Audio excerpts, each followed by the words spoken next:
perkuliahan akan segera kita mulai, jadi silahkan dinyalakan kameranya, bisa saling melihat.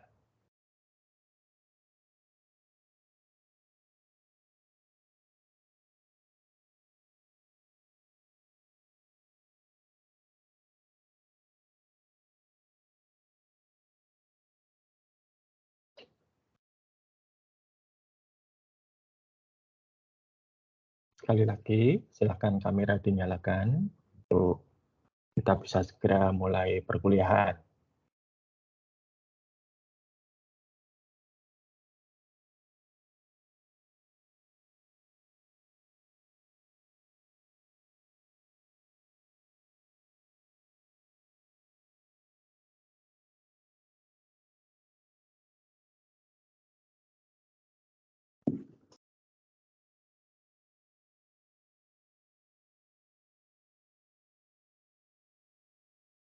Baru ada 2 ini ya, open cam, yang lain masih saya tunggu.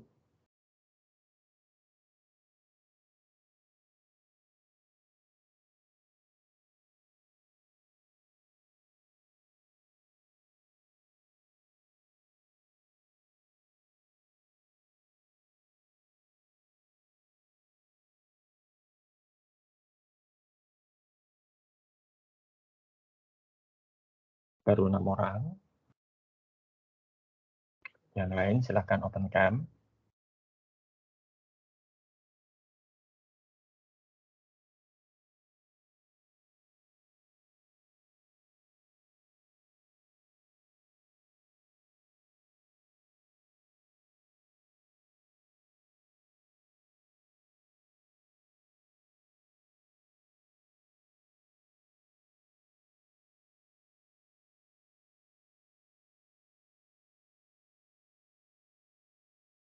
Oke.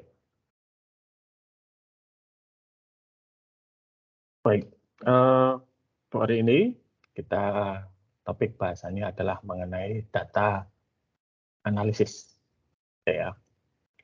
Jadi kalau Anda perhatikan pada berbagai mata kuliah yang masuk dalam disiplin sistem informasi akuntansi, mulai dari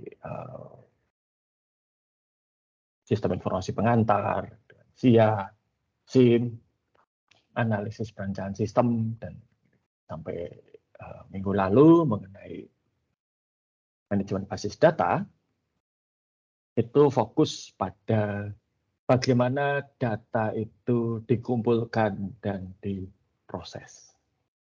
Ya.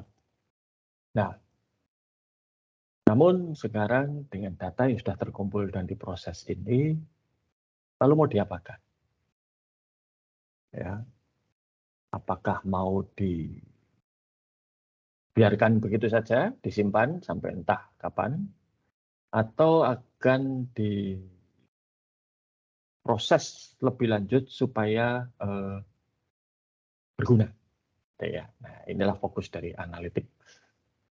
Kalau ada yang pernah mengatakan, ya, saya kira itu yang mengatakan presiden pertama kita, Bung Karno, ya, jas merah, jangan sekali-kali melupakan sejarah. Nah, itu sebetulnya adalah inti dari mata kuliah kita.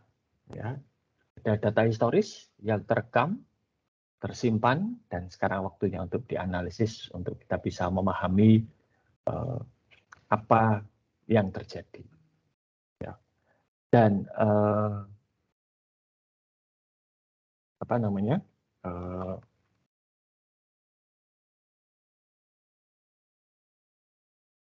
Dasar dari mengapa kita harus melakukan analisis itu sebenarnya cukup sederhana.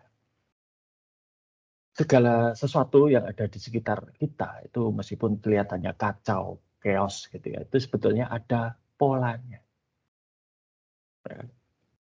Orang mengatakan sekarang misalnya kalau Anda di Jogja gitu ya, sampai hampir bulan Juni ini ya, itu kok masih hujan dan agak deras.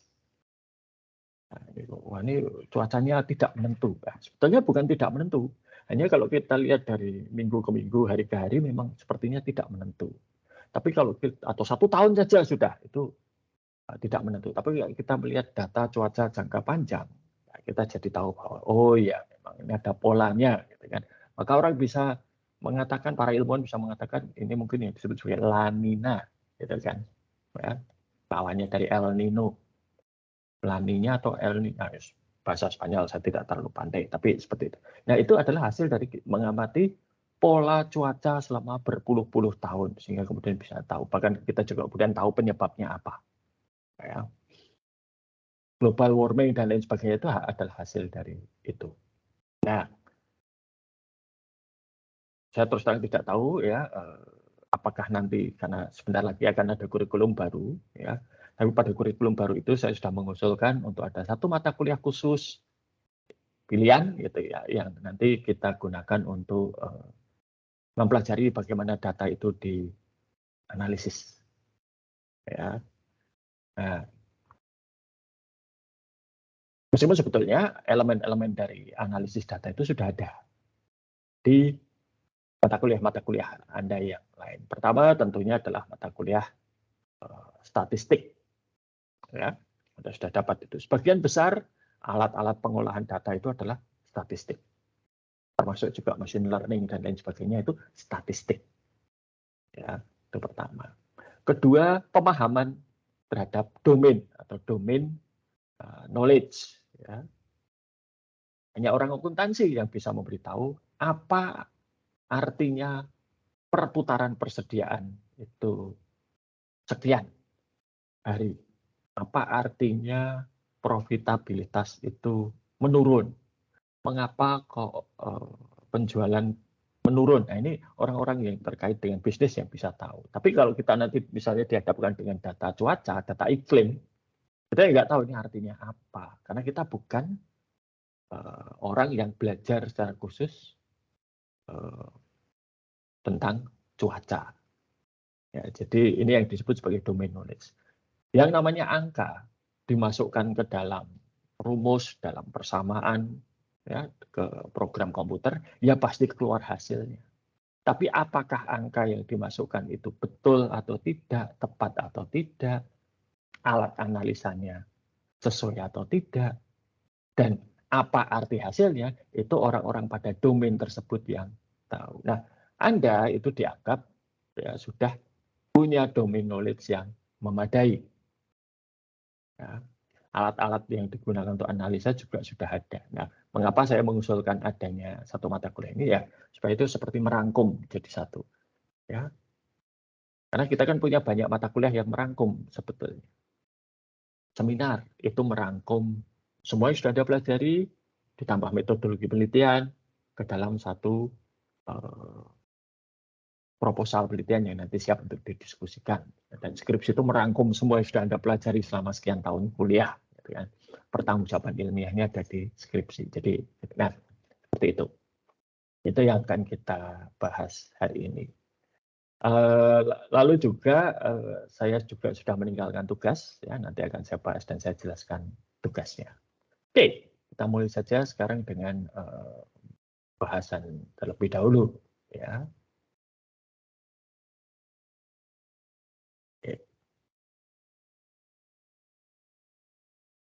Apakah sudah terlihat ini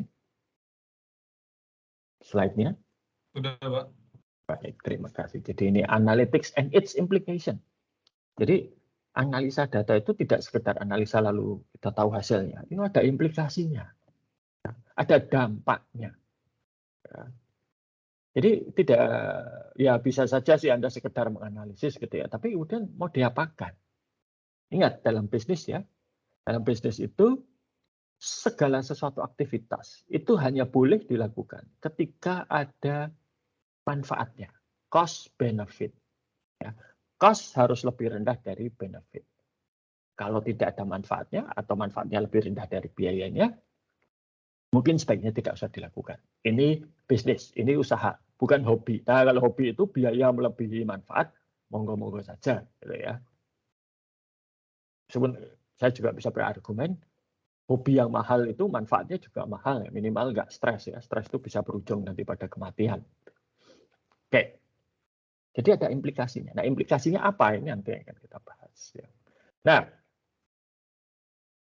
sering kita mendengar berbagai istilah di sekitar ini ya, terkait terutama dengan topik mengenai data warehouse dan big data, itu adalah analitik.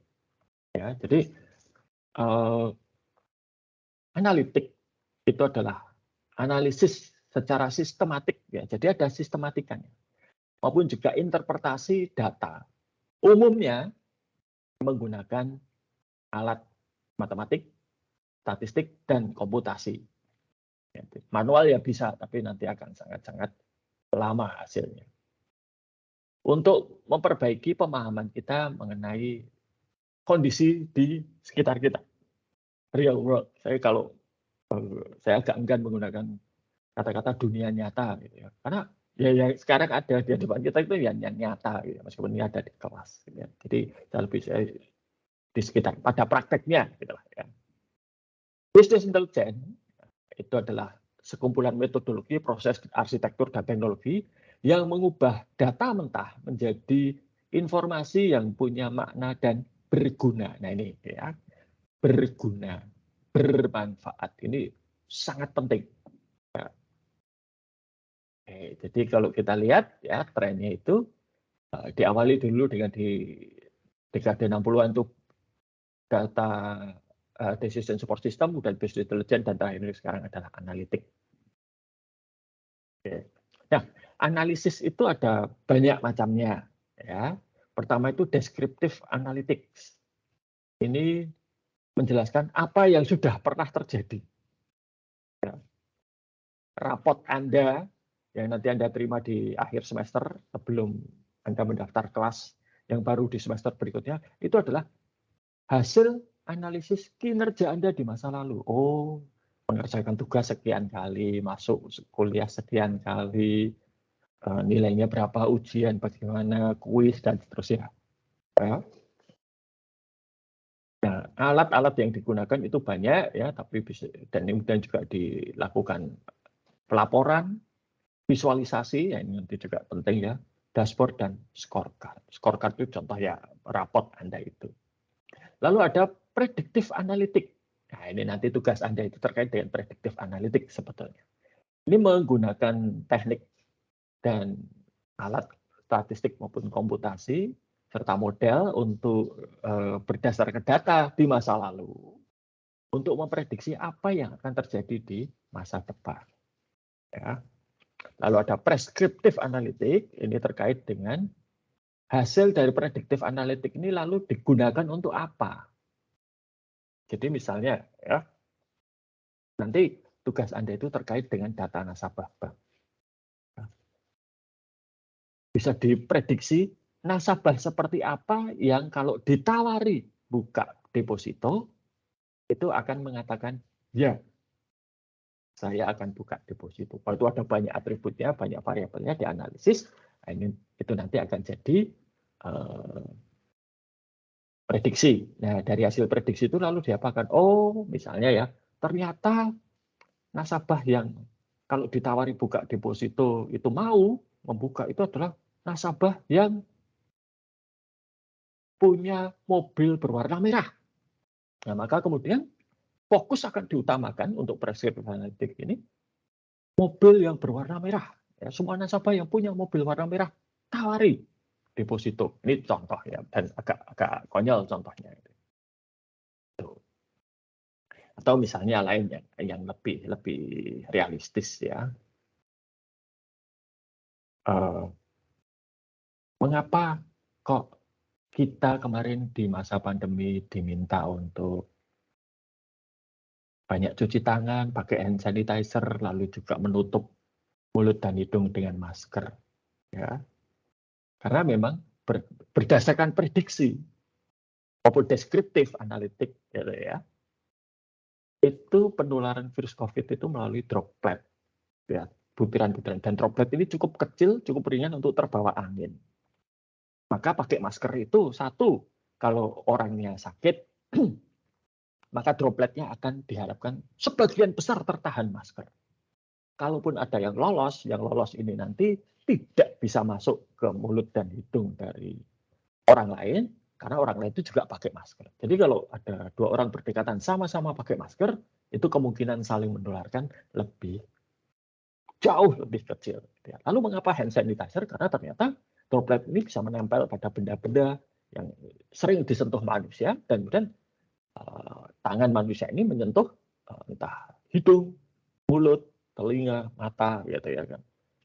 Di awal pandemi dulu, ketika berusaha dengan sadar supaya tangan ini sebelum dibersihkan dengan air mengalir dan sabun atau pakai hand sanitizer tuh ternyata aktivitas menyentuh muka itu sering sekali terjadi. Itu baru saya sadari ya, mulai dari misalnya menggosok hidung begini, mengusap mulut seperti ini, ya, wah ternyata ya itu tanpa disadari aktivitas yang sering saya lakukan misalnya. Gitu. Nah dengan demikian preskriptifnya apa? Ya itu jangan dilakukan. Satu, kalaupun dilakukan ya bersihkan dulu tangan dengan air mengalir dan sabun atau hand sanitizer. Tutupi ini dengan masker. Nah, itu contohnya bagaimana deskriptif, prediktif, dan preskriptif analytics itu digunakan.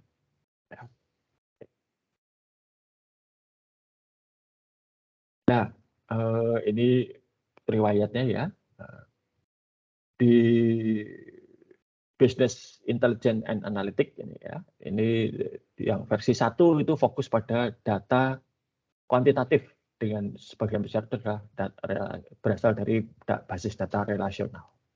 Kemudian nomor versi kedua 2.0 itu memasukkan data dari web, misalnya interaksi web, ya, sosial media, review. Yang ketiga itu mulai dengan yang sekarang masuk ke Internet of Things, ya. Ini bukan 2 tapi 3 ini sebenarnya salah. Ya. Internet of Things. Ya. Jadi misalnya seperti yang dilakukan oleh aplikasi navigasi Waze dan Google Maps, ya. Kalau Anda menavigasi itu Google Maps dan Waze itu bisa menghindari kemacetan. Ya.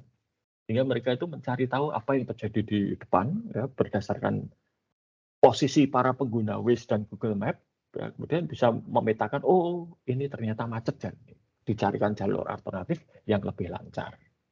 Itu contoh. Nah, sekarang kita masuk ke descriptive analytics dulu. Descriptive analytics ini adalah penekanan awal dari business intelligence. Ya. Ini melaporkan hasil query data kuantitatif seperti data penjualan secara agregat, penjualan harian, penjualan bulanan, tren penjualan, gitu ya. Dan ini nanti menggunakan pelaporan dalam bentuk tabel, tabular atau visualisasi. Dan kemudian ada dashboard, ya, untuk menampilkan key indicators atau KPI, ya. Ada scorecard dan ada kolab teknologinya, ya. Ini. Nah, versi SQL yang lebih baru itu sekarang sudah memasukkan ekstensi atau tambahan untuk OLAP, ya, misalnya ada perintah kategorisasi, ada perintah agregasi, dan perintah ranking. Ini sudah ada di dalam SQL. Ya, ini contoh ya SQL. Ya. Nah, OLAP-nya, ya. Hingga ketika ini dijalankan, ini lalu muncul seperti ini. Ya. Wilayahnya, waktu, kuartal 1, 2, 3, 4, gitu ya. Dan penjualannya, dan rata-rata selama 3 kuartal itu bagaimana. Ini bisa muncul dengan sendirinya. Ya. Oke. Juga bisa menggunakan data Cube. Data Cube itu adalah kita melihat data dalam bentuk 3 dimensi. Ini kalau Anda lihat data kita sudah melakukan ini, ya. Misalnya dari produknya apa, ukuran, bulan, ya.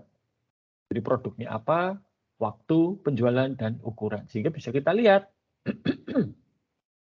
ya, produknya itu misalnya di sini revenue-nya berapa, unitnya berapa, cost-nya berapa, gitu ya. Untuk produk sepatu misalnya. Nanti kalau sandal lain lagi.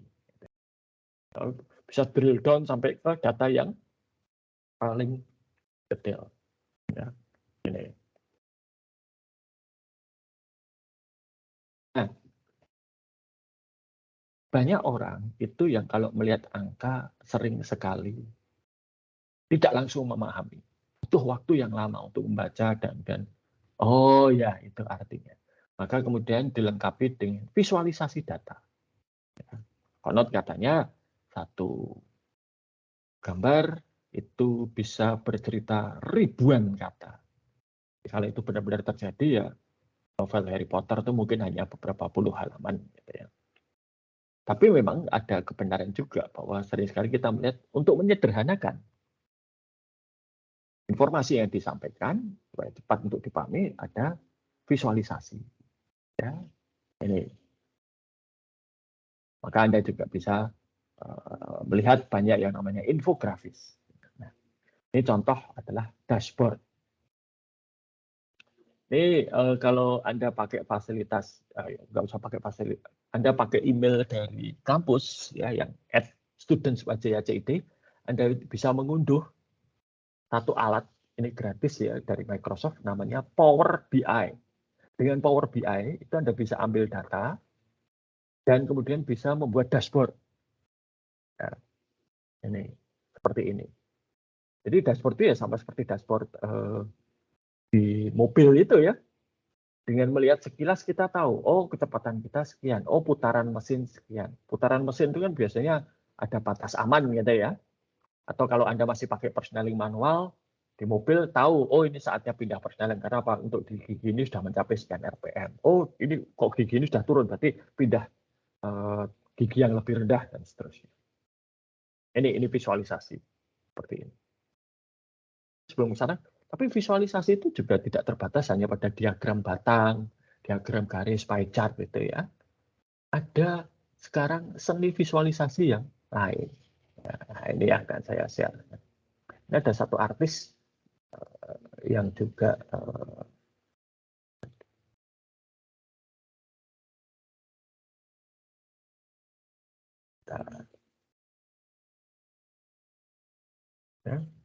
yang dia itu melakukan visualisasi.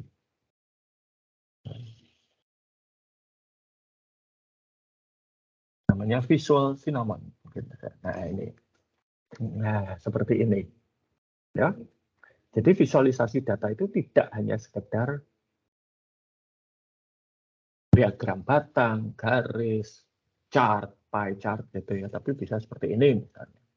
Ya ini Sony Music untuk melihat artis-artis mana yang pernah dapat ini ya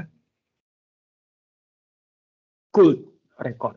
Jadi kalau di Amerika Serikat itu artis itu kalau sudah menjual 500.000 kopi albumnya itu dapat gold ya, sertifikat gold itu. Kalau sudah 1 juta itu platinum. Saya nggak tahu sekarang kalau dengan model streaming cara ngitung gold dan platinumnya gimana, tapi kira-kira seperti itu. Penjualan albumnya gitu ya. Ini bisa dilihat ini. Ini menggunakan model seperti potongan melintang dari batang pohon. Ya, bisa seperti ini. Bisa juga dengan ya ini sebetulnya ini UNICEF ya.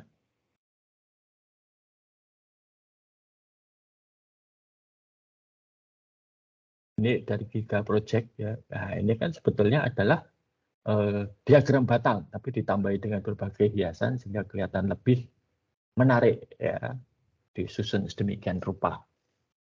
Nih, pensur. Nah itu, jadi visualisasi itu tidak terbatas pada hanya sekedar batang, diagram pie, ya, lingkaran, garis, gitu ya. Ada banyak metode yang lain.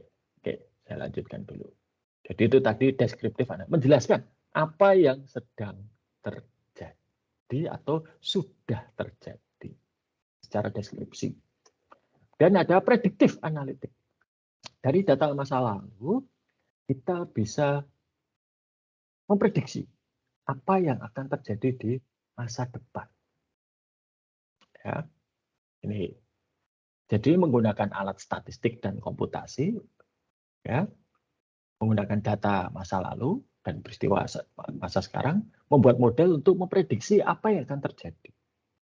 Nah, ini banyak sekali alatnya ya, ada ini terutama machine learning ya, itu ada classification trees, itu mengklasifikasikan data.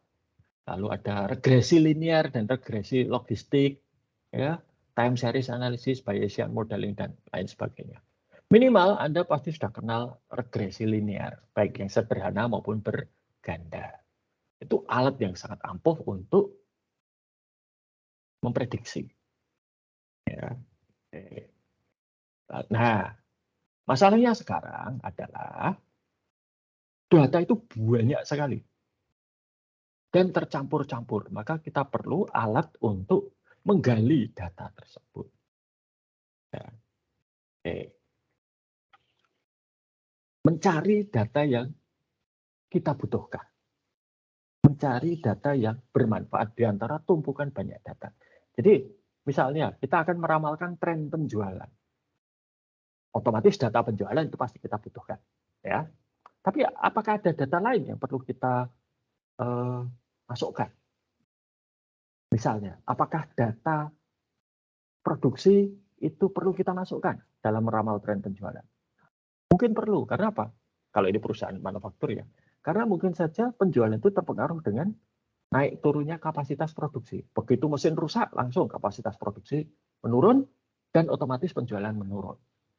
Nambah mesin, kapasitas naik, penjualan naik. Atau mungkin kalau tidak ganti mesin, nah, bukan menambah, bukan mesin rusak atau bukan tambah mesin, tapi ganti mesin. Ya, penjualan juga meningkat karena apa? Kualitasnya membaik. Nah ini cuaca, misalnya, itu penting nggak? Untuk beberapa barang mungkin penting, makanan, minuman misalnya penting. Tapi untuk handphone mungkin tidak terlalu penting. Ya, atau malah justru tidak ada hubungannya. Nah, ini maka lakukan pencarian data atau data mining. Oke. Nah, ini ada regresi, ada decision tree macam-macam ya. Saya tidak akan bahas sampai ke sana karena ini terlalu. Nah, data mining ini lalu tipikal penggunanya itu apa? Untuk profiling ya populasi. Nah, ini termasuk misalnya untuk mengidentifikasi nanti yang akan Anda lakukan ya, melakukan profil, mengidentifikasi konsumen mana yang risiko kreditnya tinggi. Sehingga kalau akan mengajukan pinjaman itu harus punya jaminan yang lebih tinggi, bunganya lebih tinggi. So, kalau risiko yang terlalu tinggi ditolak. Pengguna mana yang kira-kira akan menghasilkan pendapatan atau pelanggan mana yang menghasilkan pendapatan tertinggi.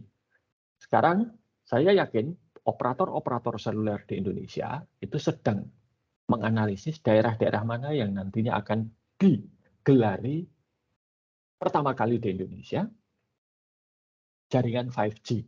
Ya. Karena apa? Seingat saya masalah regulasi sudah selesai. Pembagian frekuensi 5G sudah selesai dilakukan oleh pemerintah dan masing-masing operator sudah dapat jatah. Sekarang tinggal pasang alatnya itu ada di mana. Ya. Biasanya Jakarta dulu. Lalu nanti menyusul daerah-daerah yang lain. Kemudian mengidentifikasi tren bisnis, ya, kenaikan pasar, gitu ya, kenaikan konsumsi atau penurunan, ya, pertumbuhan, maupun juga target marketing, mengidentifikasi konsumen yang tepat untuk aktivitas promosi tertentu. Misalnya, kalau seperti saya diberi promosi diskon, mungkin tidak terlalu diskon untuk apa?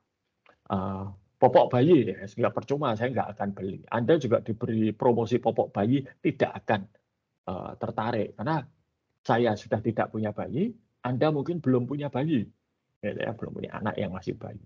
Tapi untuk orang tua muda yang masih bayi, operasional popok ini cukup baik. Sebentar ya, ada paket datang, kita break sebentar.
Baik, mohon maaf tadi ya.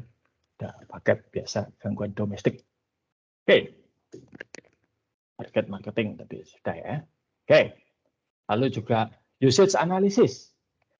Identifikasi pola penggunaan produk atau jasa tertentu.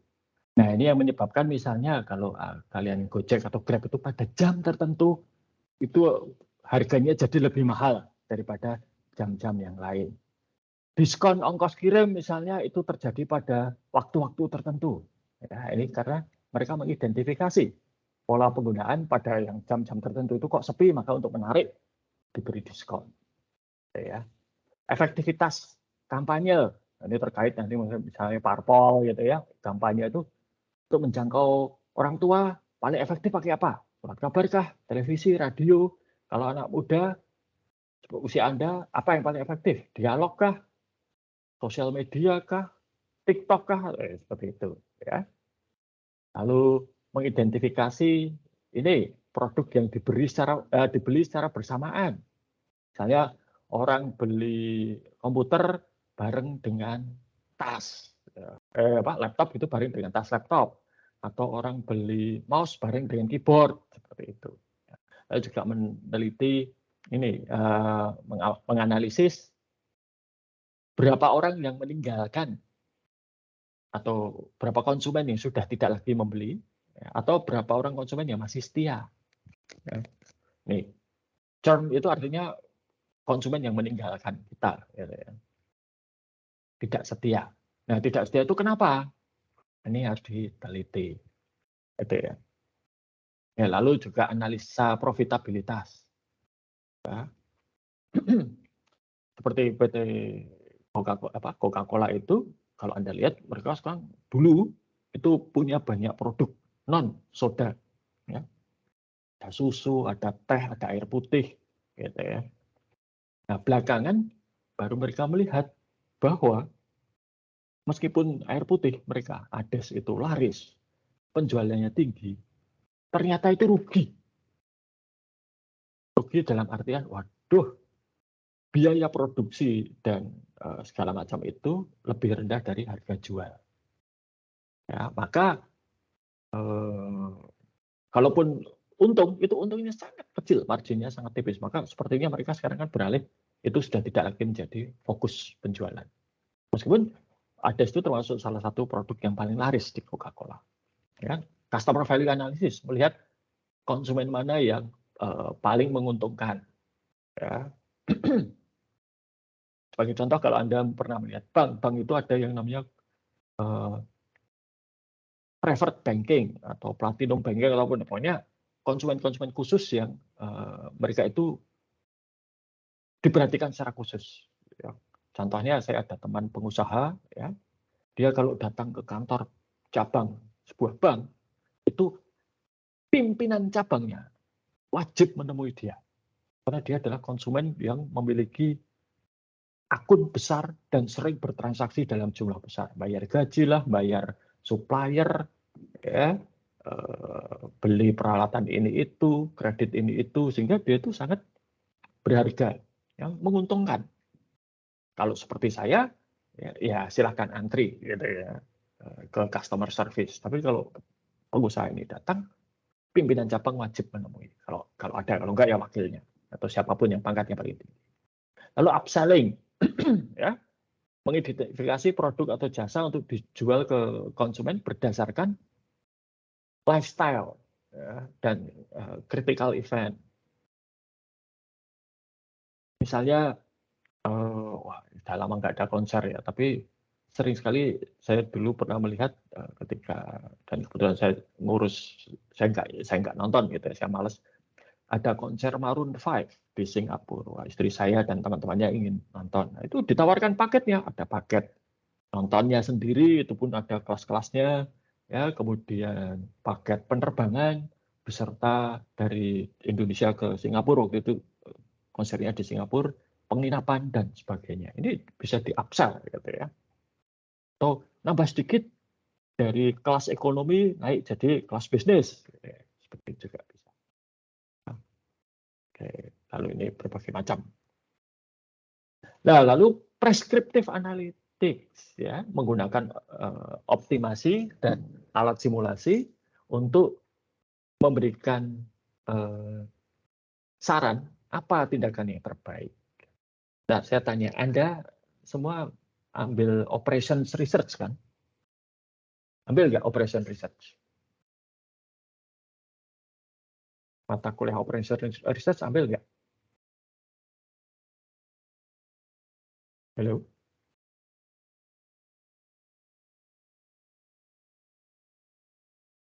Mata kuliah operation research ambil nggak?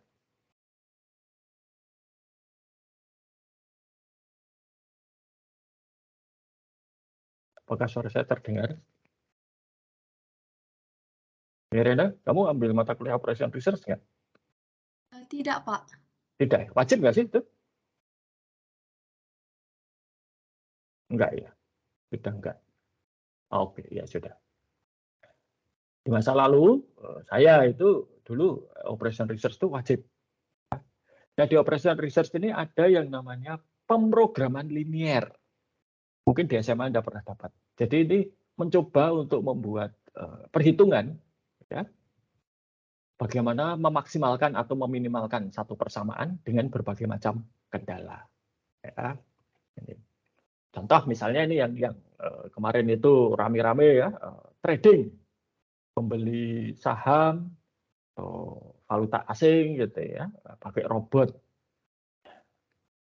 Saya tidak terlalu percaya. Tapi kalau pakai software komputer untuk memberikan saran loh ya, bukan mengeksekusi tradingnya, saham-saham mana yang sebaiknya dibeli, saham-saham mana yang sebaiknya dijual, ini saya percaya.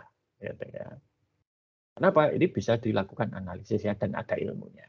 Ya. Lalu ini pricing seperti Gojek, Grab, ya itu kalau pas jam ramai maka pricingnya akan naik, gitu ya, dan seterusnya. Nah untuk analitik ini nomor 1 dan 2 ini yang saya usulkan di mata kuliah pilihan baru itu diajarkan, yaitu R. R itu software statistik, gitu ya. Tapi ini agak berbeda dengan SPSS, gitu ya, karena ini open source dan ini jauh lebih fleksibel karena begitu banyak alat pengolahan data yang bisa dipakai. Berikutnya itu adalah Python. Python itu sebenarnya adalah alat bahasa pemrograman, tapi dia biasa digunakan untuk data analitik. Ya, jadi lalu ada Apache Spark. Kalau Spark ini untuk menangani data yang besar, gitu ya. Nah, infrastruktur data manajemen untuk analitik itu ada skalanya harus besar, gitu ya. Lalu harus bisa paralel dalam pengolahannya, sehingga nanti data dari berbagai sumber itu bisa masuk secara berbarengan, dibersihkan secara berbarengan, dan kemudian diolah secara berbarengan, ya, dan harus cepat. Jadi berbagai macam teknologi yang memungkinkan, ada in memory, DBMS, dan lain sebagainya. Ya. Nah, sekarang dampaknya apa? Ya. Aplikasinya sih sekarang banyak dipakai. Yang jelas untuk science and technology, pakai jelas. Kemarin kita lihat bagaimana pengembangan vaksin dan maupun juga mempelajari virus corona 19 ini, COVID-19 ini bisa dengan cepat dilakukan. Ya. Dalam hitungan mingguan atau bulan itu sudah langsung diketahui susunan genetiknya. Ini kenapa? Dengan bantuan analitik. Bisa diprediksi bagaimana penularannya dengan bantuan analitik. Gitu ya. Lalu juga bisa diprediksi kalau orang-orang punya komorbid tertentu akan jadi, kalau kena COVID bisa fatal akibatnya. Ini juga karena prediksi. Ya. Security dan public safety. Anda bisa melihat salah satu contohnya, saya tidak bermaksud menjelek-jelekan atau memihak atau menyalahkan salah. Tapi begini, Singapura itu adalah salah satu negara dengan rezim yang cukup ketat mengendalikan warga. Contohnya apa? Contohnya kalau Anda lihat koran di Singapura itu beritanya itu suami menampar istri, gitu ya, tetangga cekcok karena rumahnya kejatuhan buah busuk atau apa gitu-gitu beritanya ya, tidak, bukan berita-berita yang penting ya. Nggak ada di Singapura sangat jarang ada koran berani mengkritik presiden, menampilkan suara oposisi, wah jarang sekali ya. Oke, dengan juga pengawasan di Singapura itu begitu ketat, begitu banyak kamera dan segala macam digunakan ya. Hasilnya masyarakat Singapura itu tertibnya luar biasa ya. Bahkan jauh lebih tertib daripada orang-orang kulit putih gitu ya, orang-orang barat. Singapura itu seperti tidak Asia gitu ya. Asia itu kan agak-agak jorok gitu ya, kebersihannya juga tidak ketat gitu. Tapi di Singapura itu luar biasa, antrinya saja sangat-sangat ketat gitu ya. Nah, ini ya, aplikasinya juga bisa digunakan untuk deteksi fraud misalnya ya. Kalau ada aktivitas tertentu ini fraud atau bukan ya. Nah, tapi juga ada dampak sosialnya, ini yang perlu diperhatikan. Pertama itu privasinya, privasi kita. Kalau Anda datang, jelas saya tahu ya, kalau ke Singapura itu pasti di-scan wajah. Wajah kita juga sidik jari, biometrik kita pasti di-scan. Dan itu menjadi referensi masa depan, apakah seseorang itu nanti ditolak masuk Singapura atau tidak. Ya, dan Singapura tidak hanya itu. Ya. Dan sebetulnya juga bukan hanya Singapura, semua negara itu saling berbagi informasi imigrasi. Ya. Sehingga misalnya mengajukan visa ke Australia ditolak karena dianggap mencurigakan, nanti kalau mengajukan visa ke Inggris, Amerika Serikat, Selandia Baru, Eropa, Uni Eropa, kemungkinan besar ditolak juga. Kenapa? Mereka saling berbagi data. Nah, ini apakah melanggar privasi atau tidak? Ya. Lalu siapa yang memiliki data tersebut? Ya. Misalnya Anda, mungkin saya sudah pernah cerita, Anda itu biasanya jauh lebih jujur pada Google daripada kepada orang lain, bahkan sahabat terdekat atau pasangan hidup, ya, atau bahkan kalau yang beragama Katolik pada saat pengakuan dosa, itu jauh lebih jujur. Ya, tapi sekarang kata-kata kunci yang Anda masukkan ke Google itu jadi milik siapa? Google pasti menggunakan itu, gitu ya. Untuk apa? Ya mereka analisis sehingga nanti bisa tahu, oh iklan untuk Enrico itu apa yang terbaik, ya, karena mungkin gemar apa otomotif atau apa gitu ya. Atau kalau untuk yang lain apa iklannya. Ya. Lalu kualitas data dan algoritmanya, ya. Transparansi serta validasi data, nggak ada itu yang validasi datanya Google gitu ya. Ya Google sendiri, tapi apakah kita bisa percaya pada itu? Ya. Dan tentunya ini ada sisi positifnya juga, munculnya permintaan untuk tenaga kerja yang ahli di bidang ini. Nah, maka kesempatan bagi Anda untuk yang karena Anda orang akuntansi gitu ya, punya pemahaman tentang akuntansi dan bisnis yang baik, bisa menjadi analis. Oke, itu dulu untuk analitik. Sampai di sini, apakah ada pertanyaan?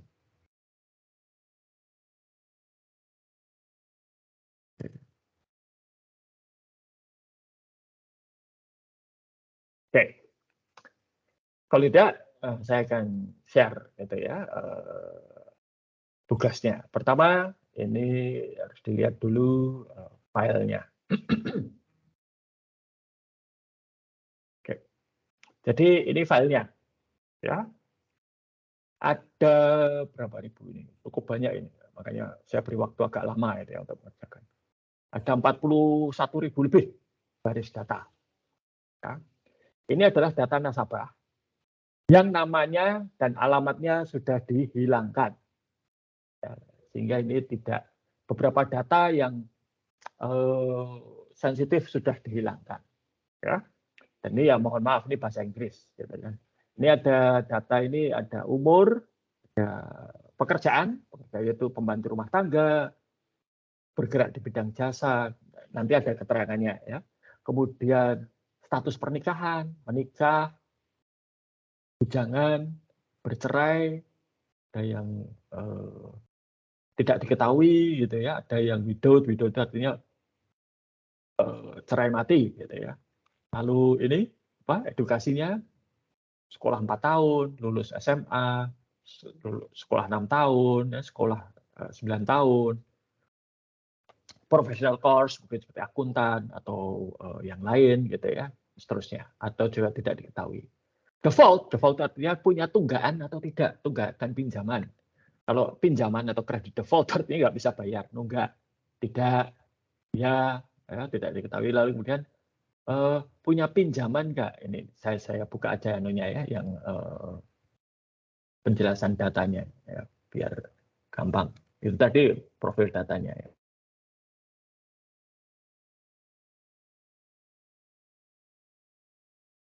Bentar. Terdengar suara saya? Terdengar, Pak. Oke, soalnya headphone saya habis baterainya. Oke, sebentar, saya buka dulu penjelasan. Oke, informasi. Nah, ini informasi datanya. Jadi ini data ini berdasarkan ini data penelitian ya, agak lama, Decision Support System itu nama jurnalnya,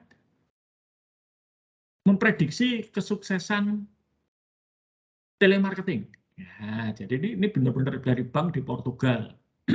Jadi para nasabah bank dari bank di Portugal ini ditelepon, ditawari untuk memasarkan produknya, dalam ini deposito berjangka.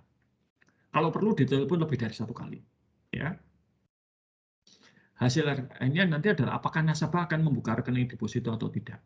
Ya, lalu atributnya ini ya, nah, umur itu numerik, pekerjaan tipe pekerjaannya ini ya, ada administrasi ini staf admin, blue collar itu pekerja kasar, buruh pabrik misalnya, pengusaha, wira swasta, pembantu rumah tangga, bekerja tapi di bidang manajemen, pensiunan, bekerja sendiri, ya, self-employed itu bukan entrepreneur. Entrepreneur itu mungkin punya toko. Kalau self-employed itu misalnya fotografer freelance gitu ya.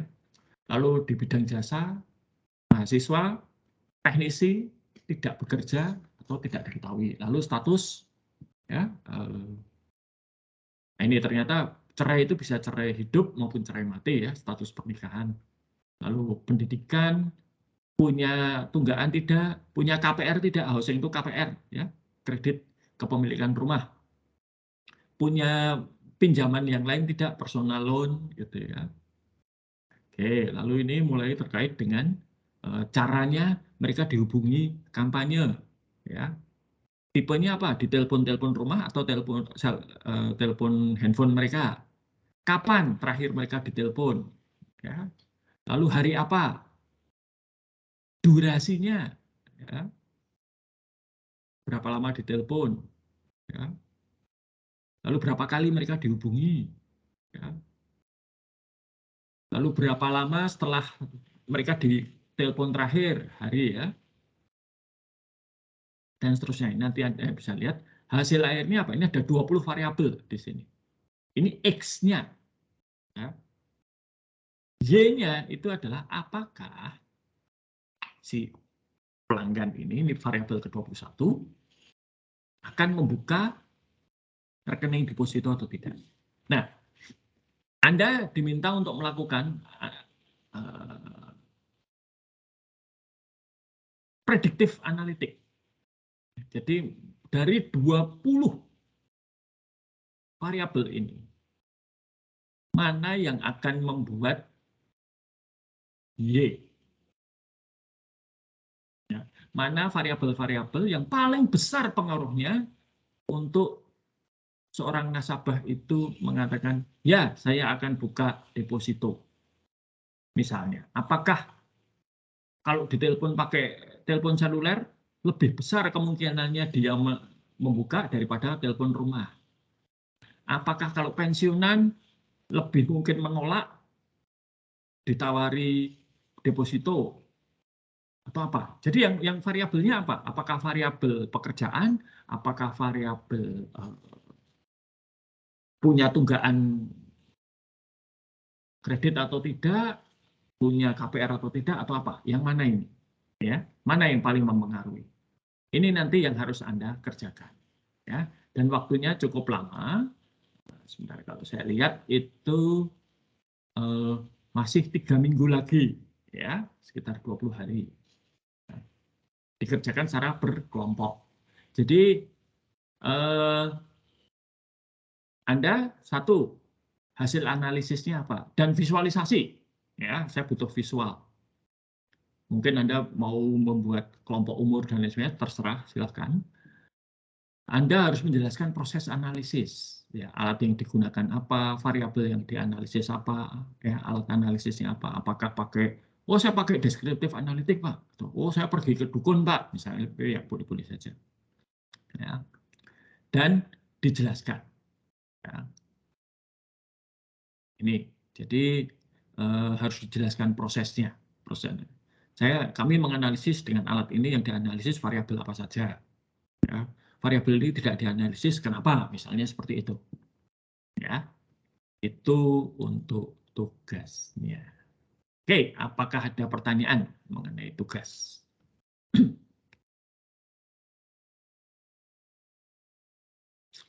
Ini masih lumayan ya, ada data, Anda sudah disediakan datanya. Kalau dalam prakteknya ya, nanti manajemen tinggal bilang, ini tolong cari tahu nasabah mana yang kira-kira akan mau ditawari deposito berjangka. Anda harus mengumpulkan data itu sendiri. Masih mending kalau datanya ada di dalam perusahaan atau organisasi. Kalau harus cari data keluar, itu lebih rumit lagi. Ya. Oke, baik. Kalau tidak ada pertanyaan, saya kira cukup sampai di sini dulu. Minggu depan kita tidak masuk, ya, karena ada libur dan nanti ada penggantinya hari Sabtu. Oke. Itu sampai di sini dulu dan sampai jumpa pada pertemuan berikutnya. Selamat siang.